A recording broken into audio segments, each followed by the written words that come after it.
Bueno, mis hermanas y hermanos, saludos en el Señor Jesucristo. Y bueno, continuamos con esta segunda sección del curso de Historia y Política de la Iglesia Metodista Libre. Y en esta sesión vamos a dedicar su atención a básicamente una de las personas más importantes del movimiento wesleyano. Y nos estamos refiriendo justamente a la figura de el fundador, o bueno, el cofundador del movimiento metodista, es Juan Wesley. Cuando hablamos de cofundador, siempre por alguna razón atribuimos el que el movimiento metodista haya sido fundado solamente por Juan Wesley, pero en realidad sabemos de que su hermano Carlos tuvo una parte importantísima en este proceso. Así que cuando nos referimos a fundadores del movimiento metodista, tenemos que hablar en términos no solamente de la gran figura de Juan Wesley, quien dejó un legado teológico importantísimo, pero también tenemos que incluir en esa ecuación también a su hermano Carlos Wesley, quien fue un gran teólogo también en términos de no solamente de la palabra predicada, pero en su himnología. Así que teniendo esto en consideración, desde ahora les pido excusas por algún ruido que usted quizá escuche fuera. Estamos en medio de reformas aquí donde estoy grabando esta sesión, así que desde ahora les pido excusas si hay algún ruido que entorpezca la labor de grabación de esta clase. Bien, cuando nosotros hablamos acerca de Juan Wesley, tenemos que también hablar acerca de otros personajes que influyeron increíblemente en su vida. Y cuando comenzamos a hablar acerca de los hermanos Wesley, tenemos que incluir también a Samuel y Susana Wesley. Samuel Wesley, quien fue el padre de Juan y de Carlos, él era también un sacerdote anglicano en la ciudad de Epworth, en Inglaterra. Y por supuesto, aparte de ser él también ministro de la iglesia de Inglaterra, pues Samuel Wesley también fue poeta y escritor. Samuel se casa con Susana en el año 1688 y ellos procrearon juntos 19 hijos, de los cuales 9 mueren a temprana edad. Así que de esos 19 hijos, 9 mueren, hay 10 que quedan vivos. Y bueno, vemos nosotros que la heroína de todo esto se convierte en Susana Wesley. Debido también a la disparidad educativa en la comunidad de Epworth, Samuel Wesley tuvo muchos problemas y no fue bien recibido por la comunidad. Samuel era una persona muy preparada académicamente, y de la forma que él predicaba, pues lo hacía en una forma demasiado elaborado, por lo cual la gente en la comunidad no entendían la predicación de Samuel Wesley. Esto causó gran malestar entre Samuel y los vecinos de la comunidad que asistían el domingo a su parroquia. Pero vemos también que en cambio Susana sí fue muy bien recibida. Susana tuvo un mejor éxito que su marido en términos de alcanzar a la comunidad, porque ella sí tuvo la habilidad de poder conectar con la gente y de poder enseñar las escrituras en un lenguaje sencillo en el cual la gente de la comunidad de Epworth podía entenderlo. Y es por eso, y por otra razón también importante, y es que ella dedicó su máxima atención en educar a sus hijos. Y ella fue la que inculcó tanto en Juan como en Carlos un conocimiento teológico que los llevó eventualmente a estar en Oxford y comenzar un ministerio con unas bases muy sólidas en la fe. Por lo tanto, cuando nosotros hablamos de Susana Wesley, siempre nos referimos a ella como la madre del metodismo. Ella fue la que sembró esas primeras semillas teológicas en las mentes de Juan y de Carlos, y como resultado tenemos hoy día este movimiento. Ahora bien, hablando de Carlos, Carlos era un hermano menor que Juan. Él también era sacerdote anglicano y cofundador de este movimiento metodista. Contrario a Juan, Juan se dedicó a viajar por todo el Reino Unido extensamente, pero en el caso de Carlos, Carlos mantuvo su ministerio en la ciudad de Bristol. Y esto lo hizo con el fin de dar estabilidad a su familia. También Carlos se destaca más como autor de himnos que como teólogo en prosa. Y por lo tanto vemos que él escribe unos 6.000 himnos. Y la himnología de Carlos Wesley se canta en iglesias metodistas y anglicanas hasta el día de hoy. Vemos también que, pese a que eran hermanos, eso no significaba que no hubieran diversas posiciones y diversas opiniones. Y vemos nosotros a un Carlos Wesley quien tiene profundas diferencias teológicas con su hermano. Y tenía diferencias también en términos de lo que era la vida. Por ejemplo, una de las diferencias muy marcadas era de que Carlos no le recomendó a Juan a que se casara, lo cual Juan hizo, y eventualmente el matrimonio de Juan fue un desastre. Y vemos también que la otra cosa por la cual ellos estaban muy en desacuerdo era respecto al futuro del metodismo como movimiento.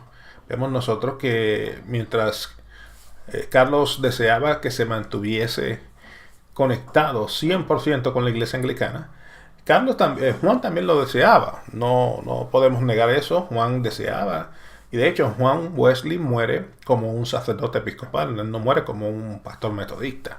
Él muere como un sacerdote episcopal y, anglicano, y mantiene su anglicanismo hasta el día de su muerte. Sin embargo, él fue mucho más abierto, por lo cual él impuso las manos.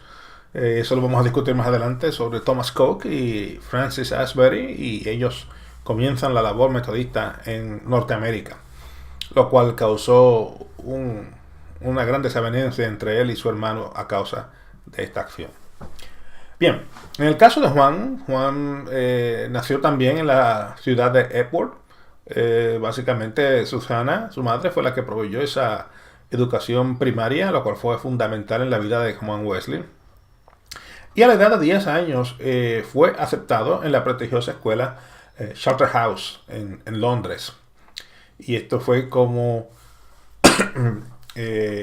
resultado de una persona de la nobleza quien interviene para que Juan pudiese ir a esta escuela. A la edad de los 17 años fue también aceptado en la escuela Christ Church, la cual era parte de la Universidad de Oxford, perdón. Y en el año 1725 Juan Wesley es ordenado como sacerdote episcopal, o bueno, sacerdote anglicano. La palabra episcopal proviene, por supuesto, por tantos años yo viviendo en Estados Unidos, pero la iglesia de Inglaterra es la iglesia anglicana. En el año 1727 Juan Wesley se gradúa con una maestría en artes del Lincoln College, la cual también era parte de la Universidad de Oxford, y luego de su graduación fue ordenado como sacerdote en el año de 1728. Bueno, y una vez Wesley se gradúa, pues él comienza su ministerio como asistente al pastor en la ciudad de Epworth. Allí en el año 1727 llega sirviendo como pastor asistente bajo la autoridad de su padre, Samuel. Pero 2 años más tarde, él obtiene un nombramiento como profesor de filosofía y griego en la Universidad de Oxford.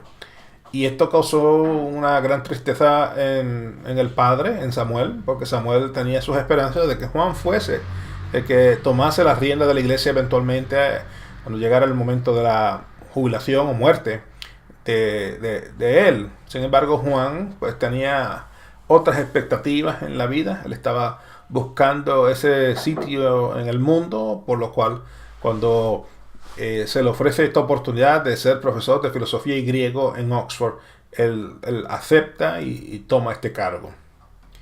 Cuando él llega a Oxford, pues Juan descubre que su hermano Carlos es el líder de un club que le llamaban el Club Santo. Claro, una vez llega Juan a la escena, Carlos entonces lo que hace es que le pasa el batón de liderazgo de este grupo a Juan. Y Juan entonces se convierte en el líder del famoso Club Santo de la Universidad de Oxford. Juan era una persona muy metódica, de ahí es que viene el término metodista. Era una persona muy estricta, era una persona extremadamente disciplinada.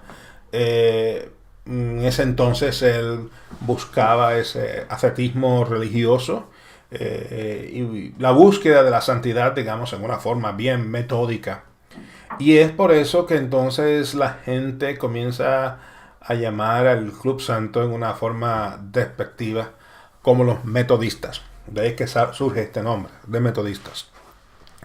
Y bueno, eventualmente Juan Wesley toma unos años más tarde este nombre de metodistas y lo convierte en lo que en el idioma inglés se diría como un powerhouse, ¿no? Un nombre gigante, el cual hasta el día de hoy ha permanecido. Y el movimiento wesleyano pues tiene varias denominaciones metodistas. El Club Santo, pues con el pasar del tiempo, eventualmente fue disuelto.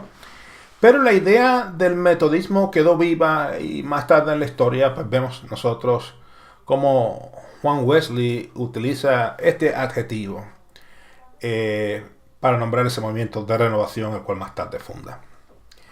Y bueno, a pesar de que Juan fue un líder ascético en el Club Santo, su realidad espiritual era bastante diferente. Wesley estaba buscando respuestas a preguntas profundas en términos de la salvación, en términos de una vida de consagración, en términos de la eternidad. Juan Wesley no sentía en esta etapa de su vida la seguridad de salvación. Y en medio de todas estas interrogantes, Wesley decide abandonar su cátedra en Oxford para servir como misionero a los indígenas quienes vivían en una colonia inglesa en Savannah, Georgia, en lo que es hoy día la ciudad de Savannah, en el estado de Georgia, en los Estados Unidos. Y esto lo hace en el año 1735. Y esto lo hace no porque él tenía un espíritu misionero, sino más bien porque estaba en esa búsqueda de esa seguridad de salvación y él pensaba que mediante más obras él hiciese, mientras más trabajo él se envolviera, él podría en algún momento dado sentir esa certeza, esa seguridad de salvación. Así que Juan Wesley se embarca hacia ese largo viaje hacia Norteamérica. Y mientras él está en ese barco se encuentra con un grupo de miembros de un grupo religioso conocidos como los moravos. Los moravos son una iglesia de origen alemán. Y estas personas, mientras estaban en ese barco, impactaron profundamente la vida de Juan Wesley. Uno de los sucesos que ocurre en el viaje es que hay una gran tormenta, se desata una gran tormenta en el mar y toda la tripulación pensaban que el barco se iba a hundir.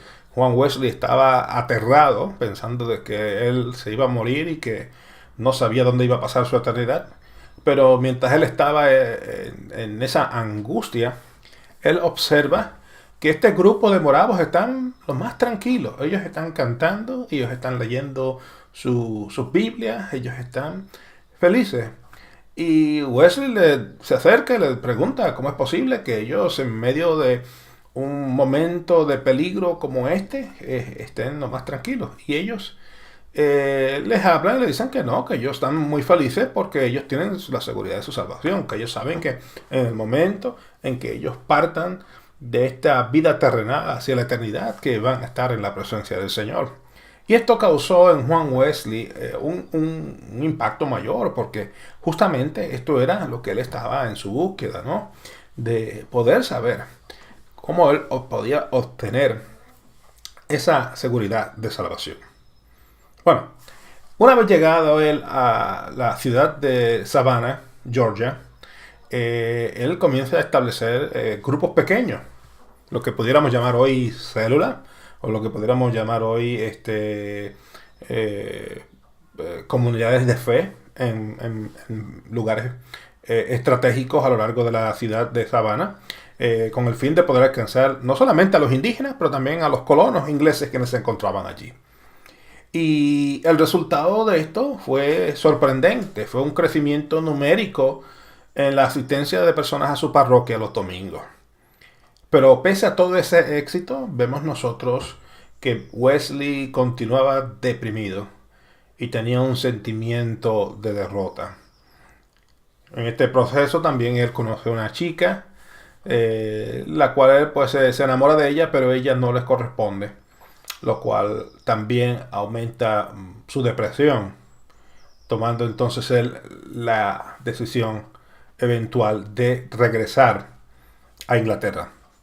Así que, pensando que él no tenía futuro como misionero o como sacerdote, apesadumbrado y derrotado en su mente, Wesley decide regresar a Inglaterra en el año 1737. A su regreso a Inglaterra, Wesley conoce a un líder moravo que se llamaba Peter Böhler. Y Peter Böhler fue la persona quien el Señor utilizó con el fin de poder traer luz a la oscura vida espiritual de Juan Wesley. Así que Böhler convence a Wesley de la enseñanza luterana de que la salvación es por la fe. De que sí, es importante las obras, de que una fe sin obras es muerta, pero la salvación de la persona es por la fe en Jesucristo. Y pese a que Wesley podía entender y aceptó este concepto paulino de la salvación por la fe, él no sentía dentro de su corazón que era salvo. En una ocasión Wesley le dijo a Böhler: ¿cómo puedo predicar de la salvación por la fe si yo no la siento? A lo que Böhler le dice: bueno, predícalo hasta que lo sienta.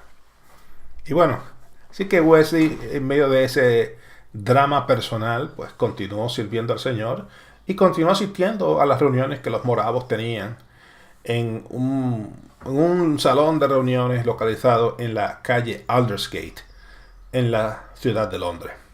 Y bueno, el 24 de mayo de 1738, un año después de Wesley haber regresado de su gran aventura misionera en las Américas, y Wesley participaba en un estudio bíblico entre los moravos allí en este salón de reunión en la calle Aldersgate. El Espíritu Santo desciende en su vida, produciendo la seguridad de salvación que tanto él anhelaba experimentar. Así que él se encontraba leyendo justamente un pasaje. Era un comentario bíblico que Lutero había hecho de la carta de Pablo a los romanos. Vemos cómo Wesley comienza a sentir un extraño ardor en su corazón y por primera vez en su vida siente él la certeza de salvación. Y esto cambia radicalmente la vida de Wesley, y esto es lo que básicamente transforma a Juan Wesley de ser una persona, digamos, ordinaria, con un estilo de vida normal, a una persona extraordinaria que logró hacer grandes hazañas para el Señor a través de su ministerio en Inglaterra y en otras partes. Así que, bueno, luego de esta experiencia tan poderosa, Wesley permanece con el grupo moravo por casi 2 años. Y déjenme decirles que Wesley nunca dejó de ser anglicano. Él era anglicano, iba el domingo a su parroquia, participaba, tomaba su Eucaristía allí en la parroquia. Pero durante la semana él siempre se estaba reuniendo con los moravos. Así que él pudo experimentar la vida ascética y la vida de oración que mantenían los moravos. Pero ciertamente el impacto de Aldersgate fue tan extraordinario que pudiéramos decir que la piedra angular del movimiento metodista ocurrió allí, en este salón de reunión, en la calle Aldersgate de Londres. Y luego de estos 2 años, donde Juan inclusive viaja a Alemania para aprender más acerca del movimiento moravo, él decide establecer una sociedad en la calle Fetter Lane, en Londres, y mantuvo esa relación con ellos, pero eventualmente Wesley rompe con los moravos debido a diferencias de opiniones en cuanto a lo que era la práctica del quietismo. Es decir, los moravos pensaban que los creyentes no tenían ningún tipo de acción, que deberían de quedarse tranquilos y callados y orar y dejar que el mundo siguiera su curso y que Dios en algún momento tocaría a la gente para que respondiesen. En cambio, Wesley pensaba que no, que la iglesia tenía una función profética de señalar el pecado en la sociedad, de poder hablar acerca de estos problemas éticos y morales que la sociedad inglesa estaba pasando en aquel entonces, de poder no solamente señalar el pecado que estaba ocurriendo en las diversas clases sociales de la sociedad inglesa, pero a la misma vez de poder señalar los grandes errores que el clero estaba cometiendo dentro de la iglesia anglicana. Por lo tanto, Wesley está en un total desacuerdo con la posición morava y entonces él toma la decisión de abandonar el grupo moravo. Ahora bien, ya para el año 1739 Wesley comienza su ministerio de banda metodista. Y mientras él estaba organizando estos grupos que le llamaban, algunos le llamaban bandas, a otros le llamaban sociedades, y eso era de acuerdo al tamaño del grupo de personas. En ese tiempo él conoce a un predicador muy conocido que se llamaba Jorge Whitefield. Y Jorge Whitefield se dedicaba a predicar en las calles. Fue tan famoso que inclusive tuvo que ir hasta los Estados Unidos a predicar también allí, porque fue invitado porque su fama llegó hasta el otro lado del Atlántico. Y Wesley tenía una amistad con él, pero tenían un par de diferencias. Entre ellas era que Wesley pensaba que no era propio que un ministro ordenado predicase en las calles. Mientras Whitefield pensaba lo opuesto. Whitefield decía que si la iglesia no le daba un púlpito para predicar, él tenía la responsabilidad de llevar entonces el mensaje a las masas en las calles. Y básicamente Whitefield lo invita a que venga a una de sus reuniones y él lo hace, y él pensaba que eso era algo por debajo de su dignidad, él predicar en las calles.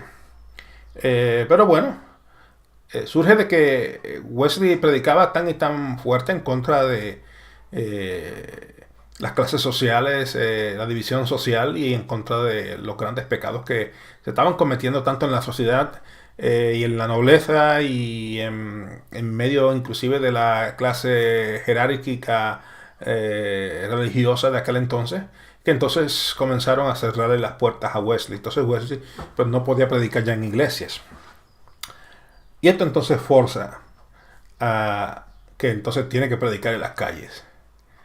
El movimiento metodista no fue bien recibido por la iglesia anglicana, por lo tanto Wesley toma las calles como forma de poder expandir esa base. Y vemos entonces que, de hecho, las diferencias de opinión entre Wesley y la iglesia anglicana estaban en el hecho de que los clérigos anglicanos nunca llamaban a la población al arrepentimiento. Mientras que tanto Juan Wesley hacía lo opuesto. Juan Wesley predicaba de que las personas tenían que arrepentirse, que tenían que convertirse en sus pecados, que tenían que haber un cambio en sus vidas y que tenían que buscar la santidad. Para Wesley la santidad era central en la vida de un cristiano. Y lo otro que hizo Wesley, que estuvo en total desacuerdo con la iglesia anglicana, era el hecho de que Wesley entendía de que para poder predicar la palabra del Señor no tiene uno que ser ordenado. Y claro, eso Wesley lo va desarrollando según él va creciendo en su ministerio. Así que él comienza a preparar estas personas para que fuesen, digamos, predicadores callejeros, predicadores itinerantes, predicadores laicos. Y es lo que él hace. Él prepara a estos predicadores callejeros quienes no eran ordenados para hacer el trabajo de evangelismo, lo cual entonces cuatruplica el éxito del movimiento metodista. Así que entonces él organiza este movimiento metodista en lo que le llamamos clases, bandas y sociedades, a fin de poder él traer un discipulado disciplinado. Ahora bien, cuando hablamos de esto, de lo que es sociedades, de lo que es bandas, bueno, las sociedades metodistas eran grupos de alrededor de 50 personas. Y se reunían con el fin de poder ellos cantar himnos, de escuchar predicaciones, de poder escuchar palabras de exhortación y testimonio.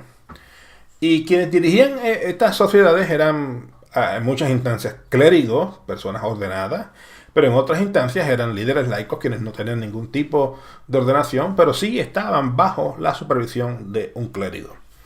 Los miembros de estas sociedades participaban en actividades de ayuda a los pobres y ayuda a los hambrientos como parte de su ministerio de misericordia. De hecho, esto era requerido. Una persona no podía ser parte de una sociedad a menos que separase un día a la semana para poder dedicarlo a ayudar a la gente pobre en su comunidad, en su vecindario.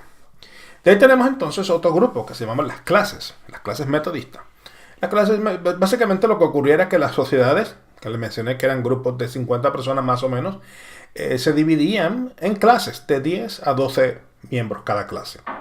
El líder de la clase tenía la responsabilidad de reunirse personalmente con cada uno de los miembros de su clase e indagar cómo estaba la vida de esa persona. La pregunta más famosa que se hizo durante ese entonces, y bueno, todavía hasta el día de hoy, porque mi mentor la usa conmigo y yo la uso con personas que yo doy mentoría. La pregunta es, ¿cómo está tu alma? Y siempre se ha hecho esta pregunta y surge, por supuesto, de Wesley. Durante las clases se cantaba y también se testificaba. El enfoque principal de las clases era el de hacer cambios de comportamiento en los miembros, digamos, de una vida de pecado a una vida de santidad. Vemos también algo que me llama mucho la atención. No creo que hoy día sería posible aplicarlo, pero en aquel entonces había un compromiso social tan grande a ser parte de estas clases, la cual había mucha demanda. Es decir, si había un grupo de 12 personas, quizás habían 20 o 30 personas que querían ser parte de esa clase. Por lo cual se tomó la decisión de que las clases eran mandatorias. Las personas no podían ausentarse en más de 3 ocasiones por cuatrimestre. Y si la persona se ausentaba por más tiempo, eran expulsados de la clase y jamás se les permitía volver. Así que la gente entonces, en su deseo de permanecer en las clases, pues nunca faltaban a las clases. Y permanecían allí estudiando. Hoy día creo que si estableciéramos una regla así, de que si faltas a 3 clases eres expulsado de la clase, la gente quizás poco le importa el volver o no volver. Pero en este entonces era bien vital, era importantísimo. Y la gente lo tomó muy en serio en ser parte de estas clases. De hecho, las clases eventualmente fueron utilizadas por los metodistas en lo que conocemos eventualmente como el sistema de escuelas bíblicas o escuelas dominicales. Las clases bíblicas que se celebran en las iglesias los domingos. El otro grupo que vemos que establece Wesley es lo que le llaman las bandas metodistas. Y ya entonces comenzamos de 50 personas, bajamos a 10 a 12 personas, y de 10 a 12 personas ahora bajamos de 4 a 6 personas. Y estas bandas eran grupos pequeños, grupos de 4 a 6 personas. El líder, digamos, tenía un rol más limitado que en las clases. Y contrario a las clases que eran mandatorias, pues las bandas se reunían, digamos, en forma voluntaria. Las bandas fue el concepto precursor, digamos, de lo que hoy día es el movimiento de plantación de iglesias comunitarias o el movimiento de células, donde, digamos, en una casa se reúnen 3, 4 personas, 8 personas en un salón de una casa, y ahí una vez en semana pues tienen algún tiempo de oración, de lectura bíblica y estudio, quizás se cante algún cántico si es así. Pero este concepto de grupos celulares o de iglesias caseras, nace justamente de este proceso que establece Juan Wesley. Y ya hoy día, por supuesto, ya hay varias versiones de esto, pero nace originalmente debido a Wesley. Otros grupos que vemos nosotros que Wesley desarrolla a lo largo de este proceso de discipular y preparar gente para la labor del ministerio es que en adición a las tres principales grupos ya descritos, Wesley tenía también lo que le llaman sociedades secretas y bandas penitentes. Las sociedades selectas básicamente era que de entre las sociedades se escogían los miembros más destacados a fin de que recibiesen un entrenamiento más extenso. Yo diría que las sociedades selectas o sería lo que hoy día quizás llamemos una escuela de ministerio. Y básicamente estas personas que tenían la habilidad o el llamado para servir en ciertas posiciones que tenían potencial, por así decir, de ser predicadores, etcétera, pues los llevaban a estas sociedades secretas y de entre estas sociedades se escogían a los miembros más destacados y eran entrenados en una forma mucho más extensa. Lo otro era que tenían las bandas penitentes, y las bandas penitentes eran personas que tenían problemas muy serios. Personas, por ejemplo, que tenían adicciones, ya fuese alcoholismo, adicciones a la comida, adicciones al sexo, personas que tenían problemas de adulterio. Estas personas eran tomadas en una forma aparte, no por el fin de humillarlos, sino más bien por prestarle una atención mucho más especial hacia ellos y poder trabajar en esas áreas débiles que ellos tenían. De hecho, las bandas penitentes vienen siendo lo que son hoy día el concepto de grupos de apoyo que vemos nosotros en diversas comunidades.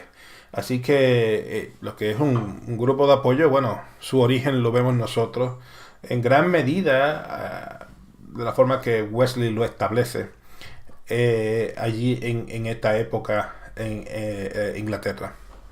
Ahora bien, volviendo nuevamente vamos a regresar ahora a la relación que tenía Juan Wesley y Jorge Whitefield.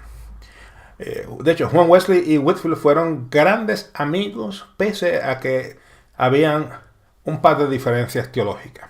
Digamos, la gran diferencia teológica de estos dos grandes gigantes del Evangelio era que Whitefield era evangelista, mientras que Wesley era pastor. Y debido a eso, Whitefield predicaba en las calles, se convertían cientos o miles de personas, pero de ahí Whitefield se iba a la próxima ciudad y esa gente quedaban básicamente abandonados y en cuestión de semanas pues volvían a su vida normal porque no tenían ellos a nadie que les preparase, les educase, les discipulase. En cambio, Wesley pensaba de que con él predicar en las calles y que las personas se convirtiesen, no iba a ocurrir grandes cambios a menos que pasase por un proceso de discipulado. Así que Wesley enfoca su ministerio no solamente en la predicación, pero en el discipulado, lo cual en realidad es lo que vemos, lo que es el trabajo pastoral. Así que vemos a un Whitefield que es evangelista, a un Wesley que era pastor. Y Whitefield lo que hizo lo último fue que le encarga a Wesley la gente que se están convirtiendo. Le dicen, mira, vayan donde Wesley y Wesley les va a dar el discipulado que necesitéis. Lamentablemente, había otros desacuerdos que vemos nosotros. Uno era que Jorge Whitefield era calvinista y Juan Wesley era arminiano. Para aquellos que no entienden de esto, en una forma corta, ¿no? El calvinismo es una teología que afirma que Dios ha predestinado a la humanidad para diversas cosas. Cada uno de nosotros tenemos un destino. Y claro, el problema del calvinismo es que lo lleva al extremo, al indicar de que Dios ha escogido a algunas personas para ser salvas y a otras para ser condenadas. Mientras que el arminianismo, que era lo que Wesley enseñaba, afirma de que sí, Dios ha escogido a esta humanidad con un fin de ser salvos y ha predestinado a toda la humanidad para que sea salva. Sin embargo, la raza humana, Dios le ha dado también el libre albedrío, por lo cual los seres humanos tenemos la opción de aceptar esa predestinación de Dios o rechazarla. Por lo tanto, ese libre albedrío nos lleva entonces a aceptar el plan redentor y salvífico de Jesucristo o a rechazarlo totalmente. Yo, como ser humano, soy responsable de aceptar o rechazar el plan de salvación de Dios. Y ahí hubo un choque entre Whitefield y Wesley. En realidad, cuando nosotros vemos las posiciones teológicas de Whitefield, él era calvinista, pero también era un calvinista moderado, tampoco era un calvinista extremo. Y Wesley era un arminiano moderado también, tampoco era un arminiano extremo. Pero el choque mayor fue entre los seguidores de ambos grupos, o de ambos líderes, donde en gran medida ellos básicamente magnificaron las diferencias de opiniones que el uno como el otro sentían respecto a estos grandes temas. Ahora bien, pese a esto, Wesley fue el predicador en el funeral de Whitefield. Y Whitefield siempre lamentó el que no pudo llegar a ser, en términos de equipar y discipular a la gente que se convertían como lo hizo Wesley. Ahora bien, tenemos también otro detalle importante de lo que fue el ministerio de Wesley. Wesley conoció, y claro, estamos hablando de que muchos de los hechos de Wesley han sido documentados, muchísimos no lo han sido. Entre los que no han sido documentados es la relación entre Juan Wesley y el obispo Erasmo de la iglesia católica ortodoxa griega de Arcadia en la isla de Creta. Y ya entonces nos estamos moviendo en lo que es la tradición de la iglesia. La segunda tradición, el obispo Erasmo fue el que impuso las manos sobre Juan Wesley, ordenándolo como obispo en el año 1763. Y se cree que esta fue la razón por la que Wesley eventualmente impuso las manos sobre Thomas Coke y Francis Asbury y los ordenó antes de enviarlos como misioneros a los Estados Unidos. Ahora bien, vamos a tocar un poco más acerca de lo que es la teología de Wesley. Y contrario a Calvino, quien era un teólogo sistemático, Juan Wesley era un teólogo de pueblo. Es decir, mientras Calvino tomaba las escrituras en una forma metódica y iba de parte en parte y escribía así. De hecho, eso fue lo que hizo famoso a Calvino como escritor. En el caso de Wesley, él era un teólogo de pueblo porque él escribía todos los días algo, pero lo que escribía era de acuerdo a la situación del momento, de acuerdo a la crisis que hubiese en la sociedad en la que él se encontraba en ese momento. Y lo otro que hizo interesante a Wesley fue que Wesley adoptó puntos teológicos de los católicos romanos, de los católicos ortodoxos, de los moravos, de los puritanos, de los presbiterianos y de los carismáticos. Y vemos que entonces esa mezcla de todo eso es lo que hoy día podemos ver en gran medida dentro de lo que es el metodismo. Wesley también establece una doctrina conocida como, bueno, muchas personas lo tratan como doctrina, otras personas lo tratan como un concepto. Es el concepto o la doctrina de la gracia preveniente. Básicamente esta doctrina enseña de que durante ese proceso de la persona antes de aceptar el evangelio, ya el Espíritu Santo en una forma preveniente está trabajando en el corazón de esa persona, aunque quizás nunca haya escuchado el evangelio, pero ya el Espíritu Santo está trabajando en el corazón de esa persona. Y también Wesley enseñó otro tema que era muy controversial, y es el concepto de la perfección cristiana.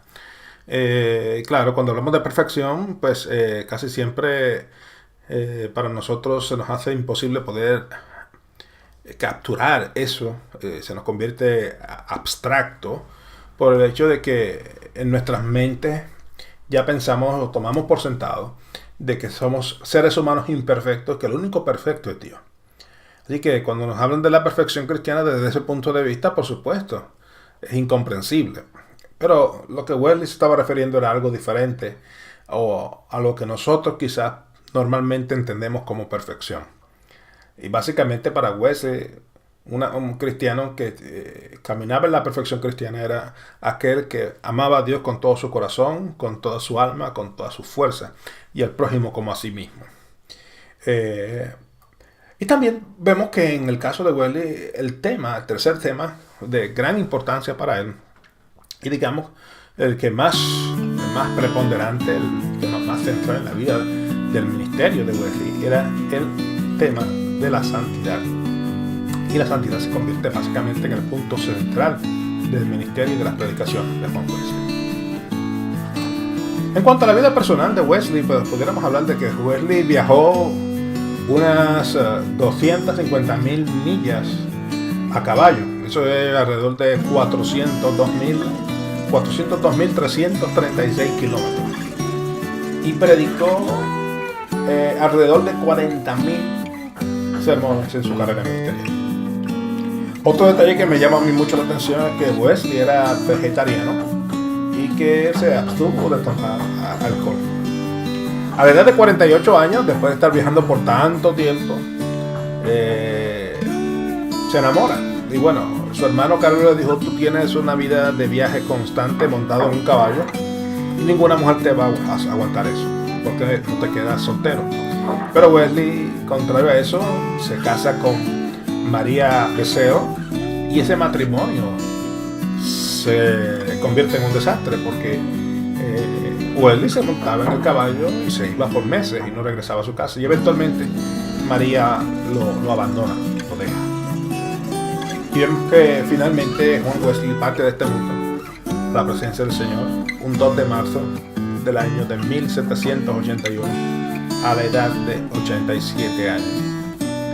Sus últimas palabras fueron: lo mejor de todo es que Dios está con nosotros. Bueno, hasta aquí concluimos esta segunda sesión de lo que es Historia y Política de la Iglesia Metodista Libre, y confío en poder verles en la próxima sesión. Que el Señor les continúe bendiciendo. Hasta entonces.